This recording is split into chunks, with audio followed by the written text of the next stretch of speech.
Quero falar um pouquinho sobre mercado financeiro, porque a semana está positiva para o Ibovespa, o principal índice da Bolsa de Valores de São Paulo. O índice subiu 0,71% nesta terça-feira. Foi um dia marcado, pessoal, por um enfraquecimento bastante considerável da curva de juros aqui no mercado brasileiro. Então, isso, de certa forma, claro, são vários os fatores, mas entre eles veio depois da publicação da ata do Copom. Lembra que eu falei ontem que o Copom traria ali a ata da última reunião, aquela reunião que confirmou a redução da Selic em 50 pontos base? O que aconteceu nessa ata? A ata realmente confirmou que apesar ali do governo, do presidente Lula ter tentado dizer que talvez não consiga atingir a meta de déficit zero no ano que vem, apesar desse cenário, o Copom continua trabalhando com uma redução da Selic de forma gradual e de forma escalonada. Então isso acaba trazendo um pouco mais de tranquilidade para o mercado consegue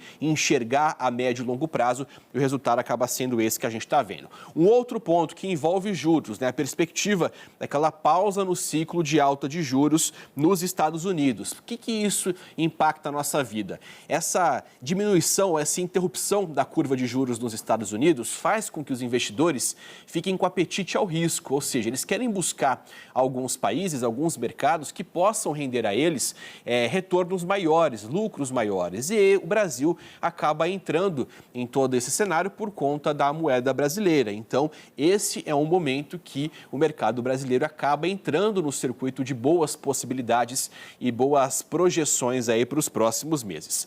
Também ligado aos juros, só que agora falando de empresas que tiveram valorizações consideráveis das ações nesta terça-feira, empresas ligadas ao varejo. Eu destaco aqui, por exemplo, pessoal, Magazine Luiza. Os papéis simplesmente dispararam quase 24%.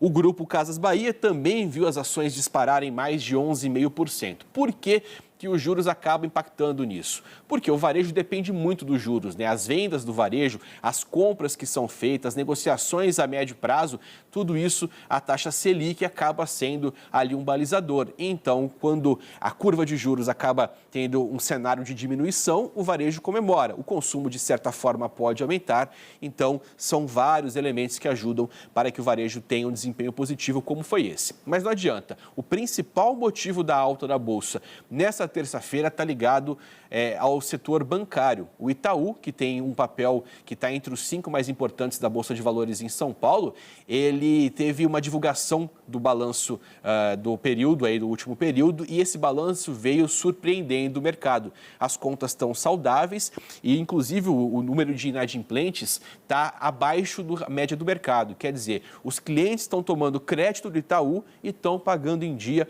ou então o índice de inadimplência está menor. E isso mostra que as contas, a administração do Itaú está sendo saudável, então a Bolsa foi muito bem, obrigado. O dólar segue caindo, caiu 0,28% e fechou cotado em R$ 4,87.